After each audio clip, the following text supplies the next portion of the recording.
I'm going on a date with someone else to make sure I'm not settling, she announced. Take your time, I said. Packed her things while she was out. When she got back ready to tell me about her date, her bags were by the door with a note. Hope you didn't settle. I decided not to either. Hey viewers, before we move on to the video, please make sure to subscribe to the channel and hit the like button if you want to see more stories like this. Thanks. I suppose the most insulting part wasn't that she wanted to cheat. People cheat. It's ugly, but it happens. No, the part that actually broke me, the part that flipped the switch in my brain from unconditional love to absolute indifference, was that she thought she could schedule it. Like a dentist appointment. Like a routine maintenance check on her libido that I was expected to wait in the lobby for. To understand why she felt comfortable doing this, you have to understand the dynamic. I'm 29, she's 27. Let's call her Qley. For the last 3 years, I have been the bedrock of Qley's life. When we met, she was drowning in credit card debt and hated her roommates. I was the one with the career in logistics, the one who bought the house in the suburbs, the one who paid off her Audi so she wouldn't have to stress about the monthly payments while she finished her master's degree. I didn't mind. I loved her. I wanted to build a life where she felt safe. But somewhere along the line, safe started to look a lot like boring to her. The shift started about 6 months ago, right around the time she reconnected with her college friend, Sarah. Sarah is the kind of single that makes you appreciate solitude. She's 30, perpetually finding herself in the beds of guys who don't text back, and she is miserable. Naturally, misery loves company. Sarah couldn't stand that Qley had a paid-off car and a loving fiancé who cooked dinner every night. So, she started dripping poison in Qley's ear. You're in your prime, I heard Sarah say on speakerphone once. You've been with him since you were 24. How do you know there isn't someone better out there if you've never looked? You're settling for comfort, Qley. Don't be a suburban housewife before you've even lived. Instead of shutting it down, Qley started soaking it up. The complaints started small. I was too practical. I didn't want to go to clubs on Tuesday nights because I had work at 7 a.m. I was financially controlling because I suggested we put money into a Roth IRA instead of a third trip to Tulum this year. You act like my dad, she told me last week, rolling her eyes because I asked her to lock the front door. It's suffocating.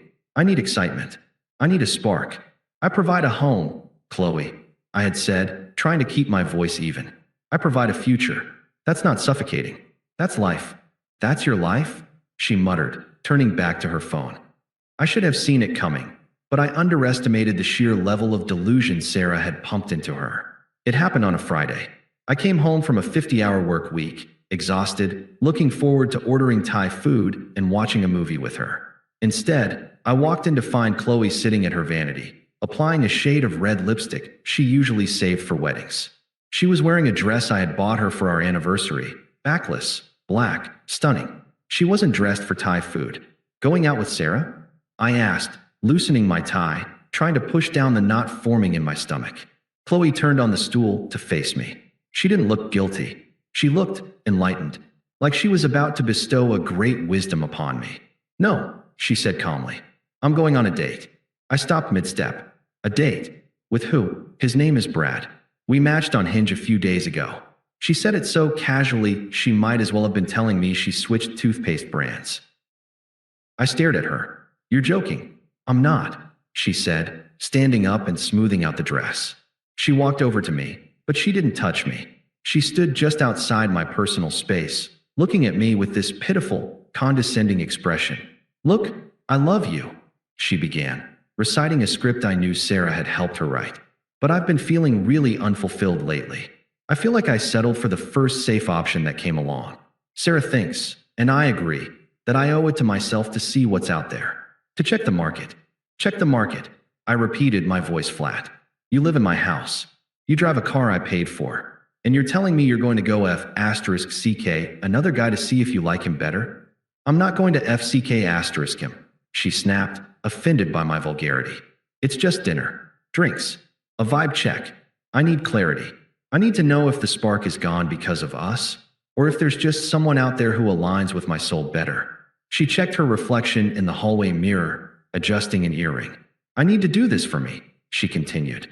If you truly love me, you'll let me have this night to figure it out. If I come home to you, you'll know I chose you. You won't just be the default option anymore. You'll be the choice." She looked at me, expecting me to beg. She expected me to cry, to scream, to forbid her from going. She wanted the drama. She wanted me to fight for her so she could feel like the prize. But as I looked at her, standing there in the house I paid the mortgage on, checking her makeup for another man, I didn't feel anger. I felt the sudden, violent death of 3 years of love. It just evaporated. It was like looking at a stranger, a very rude, very entitled stranger who had overstayed her welcome. "Okay," I said. She blinked. "Okay." "Yeah," I said. I walked past her into the kitchen and opened the fridge. I grabbed a beer. My hand was steady. "You're right. You shouldn't settle. You should be absolutely sure." I cracked the beer open and took a sip. I looked at her, my face completely blank. "Take your time," I said. "Have fun with Brad." She looked confused for a second, a flicker of doubt crossing her face because I wasn't playing the role of the desperate boyfriend. But her ego, and the vibration of her phone signaling her Uber was here, pushed it aside. She smiled, a smug little smirk that said she had me wrapped around her finger. She thought I was being a modern, understanding partner. She thought I was waiting. "Thank you for understanding," she said, grabbing her clutch. "I won't be too late. We can talk about my feelings when I get back." "Don't worry about it," I said. She walked out the door. I heard the lock click. I heard the Uber door slam. I stood there in the silence of the kitchen for exactly 10 seconds. Then, I set the beer down, walked to the garage, and grabbed a roll of heavy-duty garbage bags. She wanted to know what it felt like not to settle. She was about to find out. I didn't rage. I didn't throw her clothes out the window or set fire to her shoes on the front lawn. That's what a man who still cares does. That's passion. I had no passion left. I had only efficiency. I operated with the cold, methodical precision of a foreclosure agent. I started in the bedroom.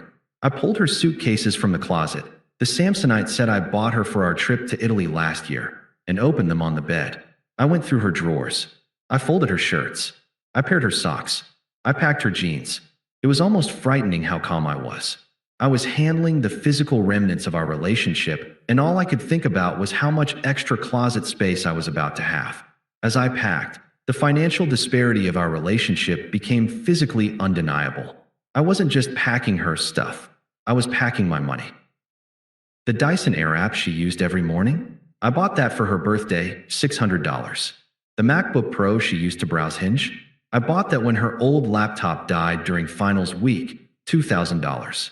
The endless Sephora haul on the vanity? On my Amex. I packed it all. I didn't keep a single thing she used.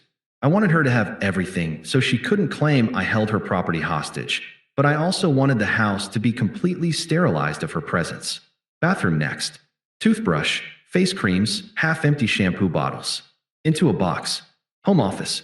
Her chargers, her knickknacks, her framed photo of us. I placed it face down. Into a box. By 9:30 p.m., her entire life was contained in 3 suitcases and 4 heavy-duty cardboard boxes. Then came the digital eviction.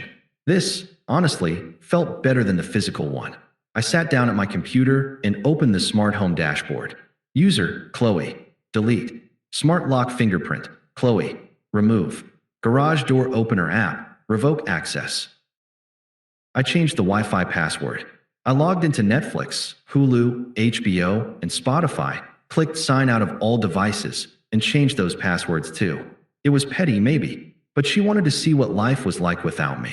Life without me didn't include my 4K streaming plan or my gigabit internet. By 10:15 p.m., I was sweating slightly, but the house looked different. It looked bigger, quieter. I hauled the luggage and boxes out to the front porch. I stacked them neatly to the left of the door, under the awning so they wouldn't get wet if it rained. I wasn't a monster. I was just done. I went back inside and wrote the note. I didn't grab a scrap of paper. I grabbed a piece of thick, cream-colored cardstock from my desk. I used a nice pen. I wanted this to be legible. I wanted it to be permanent. Hope you didn't settle. I decided not to either. I taped the note to the handle of the largest suitcase at eye level. Then, I went back inside, engaged the deadbolt, and turned off the porch light. The house was dark. The only light came from the street lamps and the glowing blue ring of the doorbell camera. I poured myself another beer, sat on the couch in the dark, and pulled up the live feed of the front door on my phone. And then, I waited. She came back earlier than I expected. It was 11:42 p.m. I watched on the screen as the Uber pulled up. She didn't look like a woman who had found the love of her life. She looked annoyed. She got out of the car, checked her phone, probably noticing the Wi-Fi didn't auto-connect, and marched up the driveway. She was walking with that specific, stomping cadence she used when she was ready to pick a fight.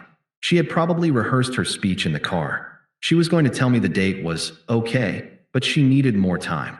Or maybe she was going to tell me Brad was a jerk, but that didn't mean I was off the hook. I still needed to step up to win her back. She walked up the steps. She didn't look to the left. She didn't see the bags yet. She reached for the door handle and punched in her code. Beep, beep, beep. The lock flashed red. She frowned. She typed it in again, harder this time, her acrylic nails clicking aggressively against the keypad. Beep, beep, beep. Red light. What the hell? I heard her mutter through the camera's microphone. She tried to open the app on her phone. I watched her tap the screen furiously. Then she froze. She stared at her phone, realizing she was locked out of the system. That's when she looked up, and that's when she saw the wall of luggage. I watched the realization hit her in real time. It wasn't instant. First, she looked confused, like Amazon had delivered a massive order she forgot about. Then, she recognized the Samsonite suitcases. She stepped back, her hand flying to her mouth. She stepped closer to the bags and saw the cardstock note. She ripped it off the handle and read it. I sat in the dark living room, 10 feet away from her on the other side of the door, sipping my beer. On the screen, her face twisted. It went from shock to pure, unadulterated rage. She spun around and pounded on the door. "Opie," she screamed. "Open this door. Is this a joke? Open the F***king door." I didn't move. She rang the doorbell. Once, twice, 10 times. The chime echoed through the silent house, but I didn't flinch. "You can't do this," she yelled, her voice cracking. "I live here. You can't just kick me out because I went on a date. We talked about this. You said it was okay." She was rewriting history already. I had said take your time. I never said come back. She pulled out her phone and called me. My phone buzzed on the coffee table. I let it ring. She called again and again. When she realized I wasn't going to answer, she went back to pounding on the door. "I'm going to call the cops. This is an illegal eviction." That was my cue. I didn't open the door. I didn't yell back through the wood. I simply pressed the talk button on the Ring app. My voice came out of the speaker on the porch, crisp and metallic. "You don't live here, Qley. You're not on the deed. You're not on the lease. You've never paid a utility bill in 3 years. You are a guest who overstayed her welcome." She jumped, looking around for where the voice was coming from before locking eyes with the camera lens. "Are you serious right now?" she screamed at the camera. "I went to dinner. One dinner. And you packed my whole life up? You are so insecure. This proves everything Sarah said about you. You're a controlling narcissist." "I'm not controlling anything," I said calmly into the mic. "I'm setting you free. You wanted to check the market? The market is open. Go find that spark." "Where am I supposed to go?" she shrieked. Tears were starting now. Angry, weaponized tears. "It's midnight. I have nowhere to go." "You have Sarah," I said. "She thinks you shouldn't settle. Go sleep on her couch. I'm sure she'd love to hear about your date." "Opie, stop it. Let me in. We can talk about this." She grabbed the door handle and rattled it violently. "If you bang on that door one more time," I said, my voice dropping an octave, "I'm calling the police and reporting a trespasser. Grab your bags and get off my porch. You settled for me, remember? I'm doing you a favor." I cut the audio feed. I watched her for another 2 minutes. She stood there, chest heaving, staring at the camera lens like she wanted to claw my eyes out through the internet. She kicked one of the boxes. Then, she realized the futility of it. The house was a fortress. The lights were out. The boring, safe man she had mocked had become an impenetrable wall. She pulled out her phone and made a call. I assumed it was Sarah. She was crying now, waving her hands around, playing the victim. 20 minutes later, a beat-up Honda Civic pulled up. "Sarah." I watched as Sarah, looking tired and annoyed in sweatpants, helped Qley load the boxes into her small trunk. It didn't all fit. They had to jam the last box into the back seat. Qley was sobbing the entire time. Sarah didn't look like a supportive best friend. She looked like someone who had work in the morning and didn't want to be dealing with this. As they drove away, leaving my driveway empty and silent, I finally felt it. Peace.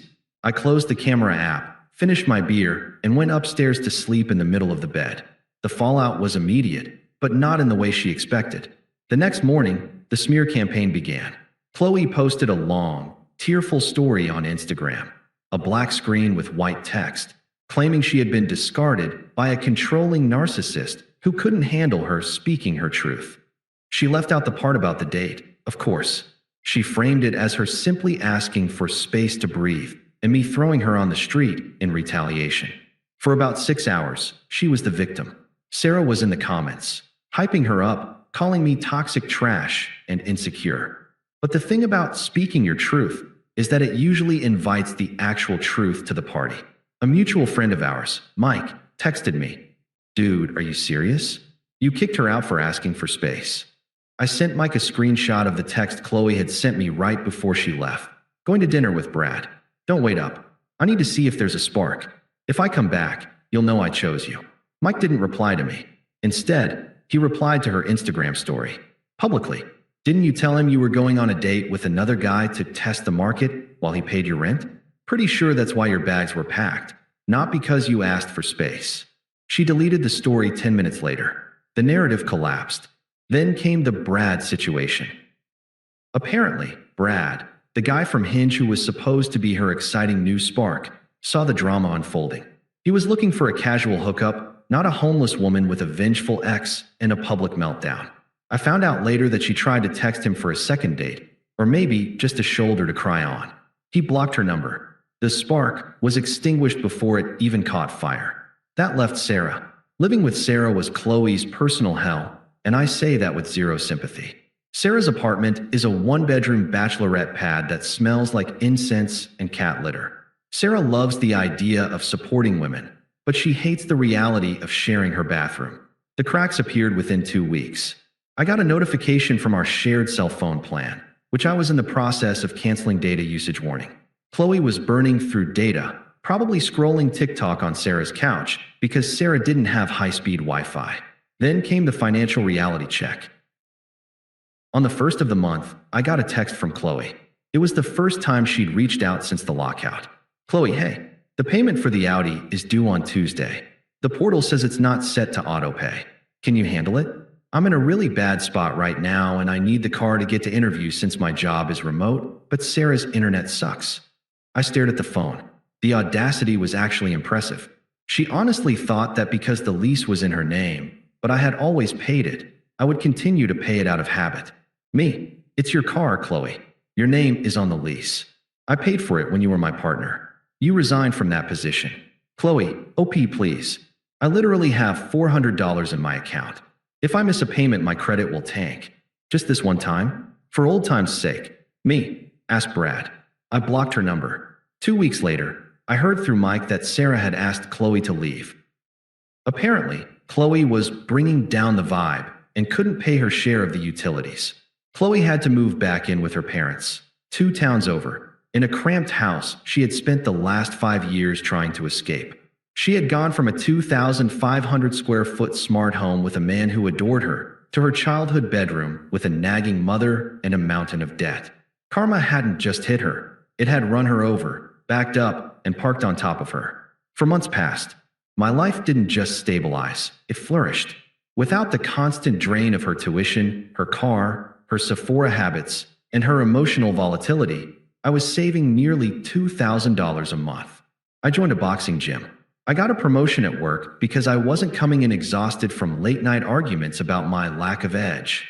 I was sleeping better. I looked better. I had forgotten the sound of her voice. And then, she appeared. It was a Tuesday evening. I was leaving the gym, bag over my shoulder, feeling that good kind of tired. I walked to my car, a new truck I had bought for myself as a congratulations on not settling gift, and there she was. She was leaning against the panel of my truck. She looked different. The glow was gone. The main character energy she used to radiate had been replaced by a subtle, vibrating anxiety. Her hair was pulled back in a messy bun, not the chic kind, but the "I haven't washed it" kind.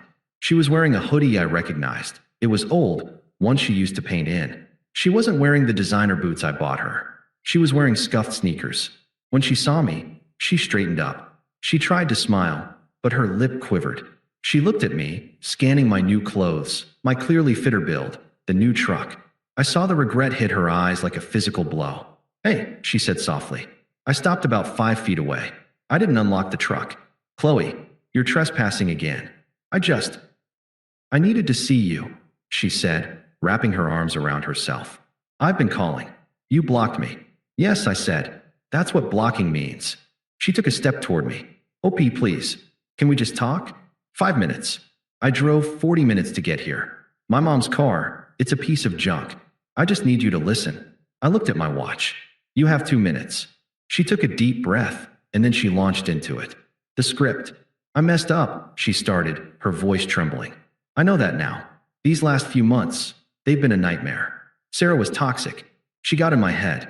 She made me feel like I was missing out on something, and I was stupid enough to listen. She looked up at me, eyes wide and watery, using that look that used to make me fold instantly. But going on that date, it was the best thing that could have happened, she said. I raised an eyebrow. Really? Yes, she insisted, taking another step. Because the second I sat down with him, I knew. I knew he wasn't you. I knew I didn't want excitement or drama. I wanted home. I wanted us. She reached out, trying to touch my arm. I took a step back. I learned my lesson, she pleaded. I did the research, OP. I checked the market, just like I said I would. And you won. You're the best man I've ever known.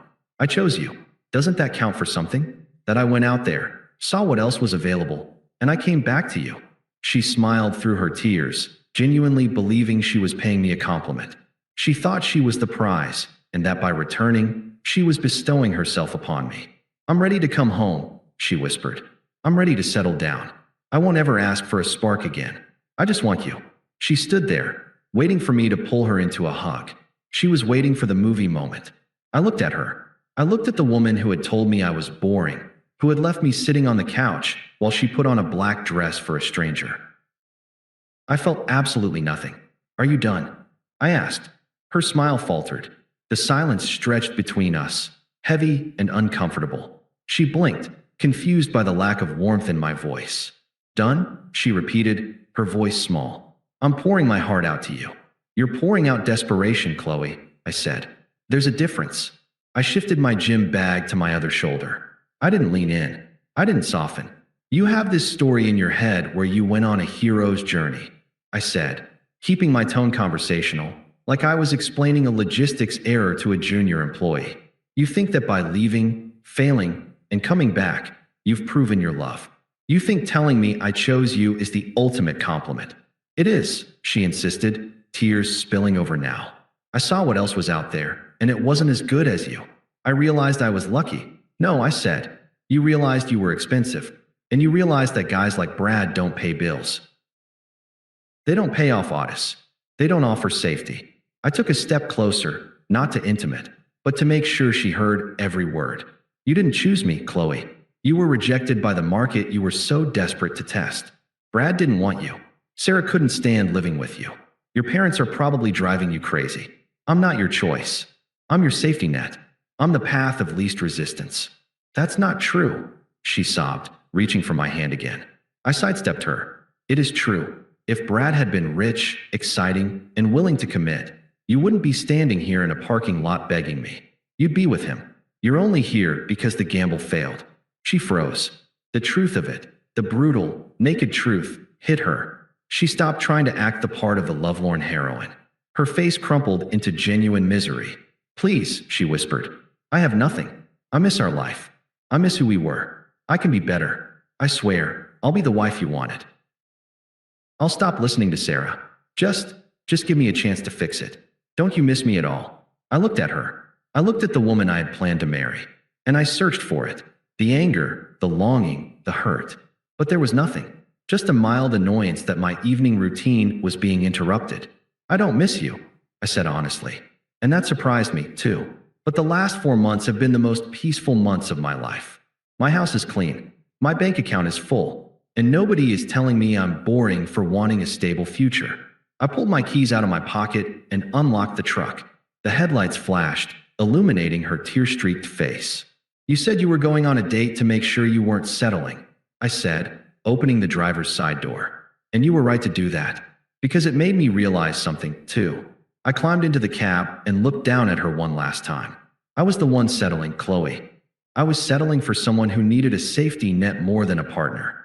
I don't need a project anymore. I need an equal. Opie, don't, she cried, grabbing the door handle. Don't leave me like this. You left yourself like this? I said. You wanted a spark? Go find it. But you won't find it in my driveway. I pulled the door shut. She let go before it latched. I didn't look in the rearview mirror as I pulled out of the parking lot. I didn't need to see her standing there in the exhaust fumes. I knew exactly what she looked like, a woman who had bet everything on her own ego and lost. I drove home. I ordered Thai food, extra spicy, just the way I liked it, without having to worry if it was too heavy for her. I ate it in my clean, quiet kitchen. Later that night, I walked past the spot by the door where her bags used to be. The space was empty. The note was gone, but the sentiment remained. She didn't want to settle. And thanks to her, I finally stopped settling too. Thanks for watching. Make sure to subscribe to the channel and hit the like button. What do you think about this story? Share it in the comments.